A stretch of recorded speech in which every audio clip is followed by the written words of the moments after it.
वृंदावन से राधे राधे भक्तों, जय माता दी। आज इस वीडियो में मैं करवा चौथ की दो और कहानियों के बारे में बताऊंगी। एक कहानी के बारे में पहले बता चुकी हूँ वीडियो में, वो आप मेरे चैनल पे वीडियो है, जाके देख सकते हैं। आइए शुरू करते हैं कहानी। उससे पहले जो इस चैनल में नए हैं वो कृपया चैनल को सब्सक्राइब कर ले, लाइक कर लिए। आइए शुरू करते हैं। दूसरी कहानी, करवा चौथ व्रत की दूसरी कहानी। एक साहूकार था जिसके बेटे और बेटी थी। सातों भाइयों व बहन एक साथ बैठकर भोजन करते थे। एक दिन कार्तिक की चौथ का व्रत आया तो भाई बोला कि बहन आओ भोजन करें।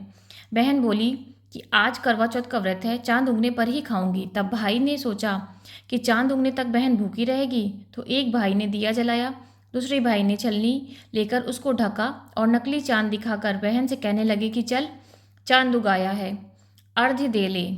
बहन अपनी भाभीियों से कहने लगी कि चलो अर्घ्य दे दें। तो भाभियाँ बोली तुम्हारा चांद उगा होगा, हमारा चांद तो रात को उगेगा।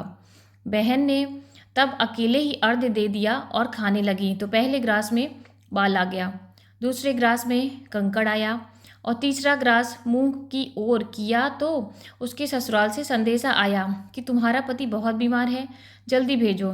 माँ ने तब लड़की को विदा किया तो कहा कि रास्ते में जो भी मिले उसके पांव लगना और जो कोई सुहाग का आशीष दे उसके पल्ले में गांठ बांधकर उसे कुछ रुपया देना। जब भाइयों से विदा हुई तो रास्ते में जो भी उसे मिला यही आशीष दिया कि तुम 7 भाइयों की बहन हो, तुम्हारे भाई सुखी रहें, तुम उनका सुख देखो। सुहाग का आशीष किसी ने भी नहीं दिया।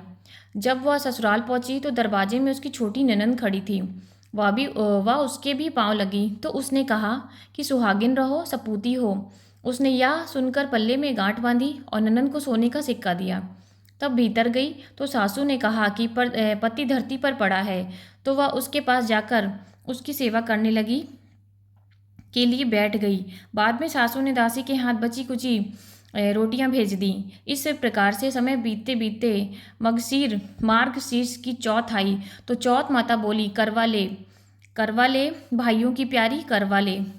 लेकिन जब उसे चौथ माता नहीं दिखाई दी तो वह बोली कि हे माता, आपने मुझे उजाड़ा तो आप ही मेरा उद्धार करोगी, आपको मेरा सुहाग देना पड़ेगा।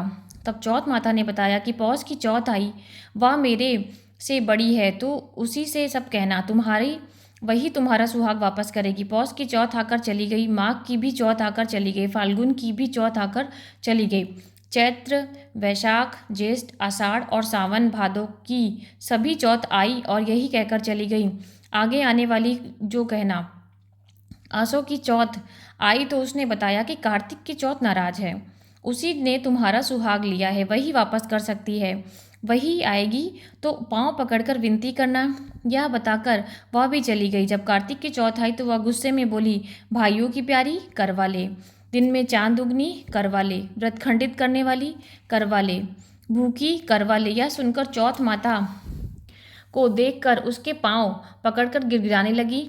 हे माता, मेरा सुहाग तुम्हारे हाथ में है, आप ही मुझे सुहागिन करें। तो माता बोली, पापिन हत्यारनी, मेरे पांव पकड़कर क्यों बैठ गई। तब बहन बोली कि जो मुझसे भूल हुई है क्षमा कर दो, अब भूल नहीं करूंगी। तो चौथ माता ने प्रसन्न होकर के आंखों के काजल, नाखून में से मेहंदी और टीके से रोली लेकर छोटी उंगली से उसके आदमी पर छींटा दिया। तो वह उठकर बैठ गया और बोला कि आज मैं बहुत सोया। वह बोली, क्या सोए, मुझे तो 12 महीने हो गए। तब जाकर चौथ माता ने मेरा सुहाग लौटाया। तब उसने कहा कि जल्दी से माता का पूजन करो। तब चौथ की कहानी सुनी, करवा पूजन किया तो प्रसाद खाकर दोनों पति पत्नी चौपड़ खेलने बैठ गए। नीचे से दासी आई, उसने उन दोनों को चौपड़ पासों में खेलते देखा तो उसने सासू जी को जाकर बताया। तब से सारे गांव में यह बात प्रसिद्ध हो गई कि सब स्त्रियां चौथ माता का व्रत करें तो सुहाग अटल रहेगा। जिस तरह से साहूकार की बेटी को सुहाग दिया, उसी तरह से चौथ माता आपको सुहागिन रखे। यही करवा चौथ के उपवास की सनातन महिमा है। आइए सुनते हैं तीसरी कहानी, करवा चौथ व्रत की तीसरी कहानी। प्राचीन काल में करवा नाम की एक पतिव्रता स्त्री अपने पति के साथ नदी के किनारे एक गांव में रहती थी। कार्तिक मास की कृष्ण पक्ष की चतुर्थी 14 के दिन उसका पति नदी में स्नान करने के लिए गया। स्नान करते समय एक मगरमच्छ ने उसका पैर पकड़ लिया। तब करवा करवा नाम लेकर मदद के लिए पुकारने लगा। उसकी आवाज़ सुनकर उसकी पत्नी दौड़ी दौड़ी आई, मगरमच्छ को कच्चे धागे से बांध दिया। मगरमच्छ को बांध कर वह यमराज के पास पहुंची और यमराज से बोली, भगवान, मगरमच्छ ने मेरे पति के पैर पकड़ लिया है, अतः पैर पकड़ने के अपराध में आप अपने बल से उस मगरमच्छ को नरक में ले जाओ। यमराज ने कहा, अभी मगरमच्छ की शेष आयु है, अतः मैं उसे नहीं मार सकता। इस पर करवा ने कहा, यदि आप ऐसा नहीं करोगे तो मैं आपको श्राप देकर नष्ट कर दूंगी। यह सुनकर यमराज डर गए और उनका पतिव्रता स्त्री करवा के साथ जाकर मगरमच्छ को उन्होंने यमपुरी भेज दिया और करवा के पति को दीर्घायु प्रदान किया। उसी दिन से यह करवा चौथ मनाई जाती है और सुहागन स्त्रियों के द्वारा व्रत रखा जाता है। हे करवा माता, जैसे तुमने अपने पति की रक्षा की, वैसे सबकी रक्षा करना, सबके सुहाग को अटल करना। ये वीडियो मैं यहीं समाप्त करती हूँ। वृंदावन से राधे राधे, जय माता दी, राधे राधे।